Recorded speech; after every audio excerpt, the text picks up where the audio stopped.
but he had over 200 units. This guy was making over 7 figures a month. This guy was, and I'm like, I want to be like that guy. My name is Robert Crenendonk. Full-time, I'm a professor of advertising, marketing, communications, and creative design at Loyalist College. My side gig is real estate investing, so I'm a real estate investor. I went to school for art and art history, and that was, man, a long time ago. I went to Redeemer University in Ancaster, Ontario. I was working ever since I could, well, ever since I was allowed to. I got my first job when I was 13 years old, and it was working at a nursery. I ended up saving every penny that I earned. So every chance I got, I just worked, right? Ended up working in landscaping and stuff and saved every penny that I earned there. So by the time I hit my second year university, I decided I wanted to buy a house. Two things were happening. I was getting married at age 21 and buying my first house at age 21. I ended up finding a really nice house that had a 2-bedroom apartment in the basement, and that paid, renting that out, about 75% of all costs on the home. My life kind of went on pause with real estate. I ended up moving down into the States, and then I was there for a few years, ended up here back in Canada to Loyalist College. I did want to have a house, but because I was out of the country for 3 years, I had no credit established in Canada. I couldn't get a house, couldn't get a mortgage. I had to rent an apartment, and I had never lived in an apartment building in my life, and I thought, this is weird.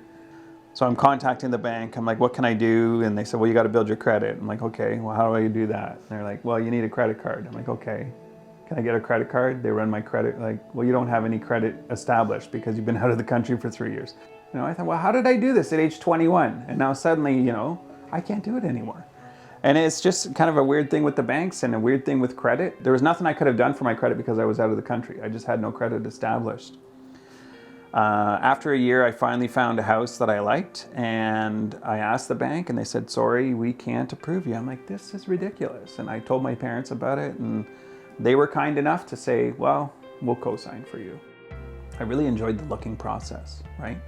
So I like driving around, checking out open houses. I like looking on the MLS. I have this real affinity for the water. I've always loved the water, wanting to be by the water. And I finally found, this is like not even a year later, it's waterfront property.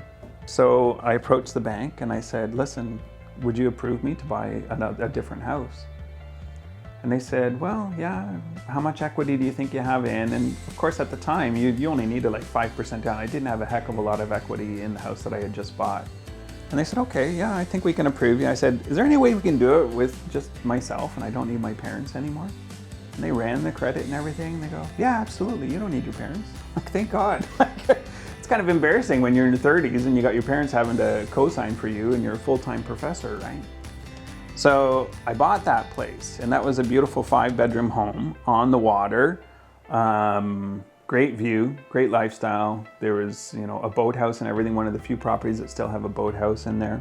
I had met a guy who was a full-time landlord before I got into being a landlord here. He was encouraging me for probably 2 years, him and his other friend. Both of them were full-time landlords, and she owned 2 sixplexes.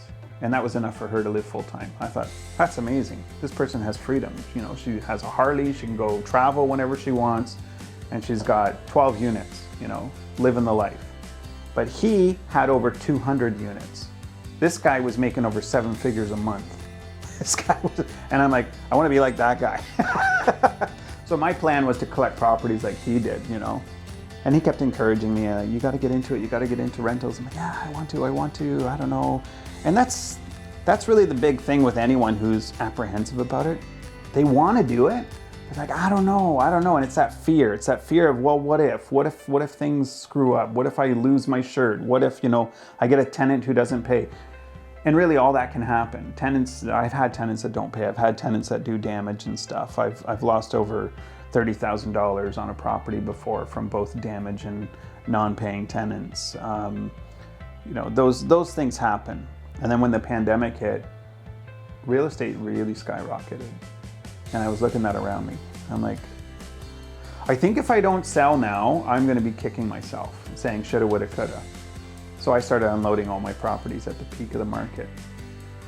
What that allowed me to do was amass enough cash that now I'm a bank. I'm a shadow bank, and I finance other people to buy homes.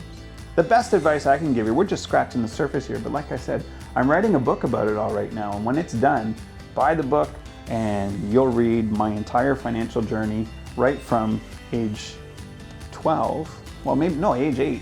Age 8 I made my first buck, all the way to where I'm at now and what I'm doing as of today.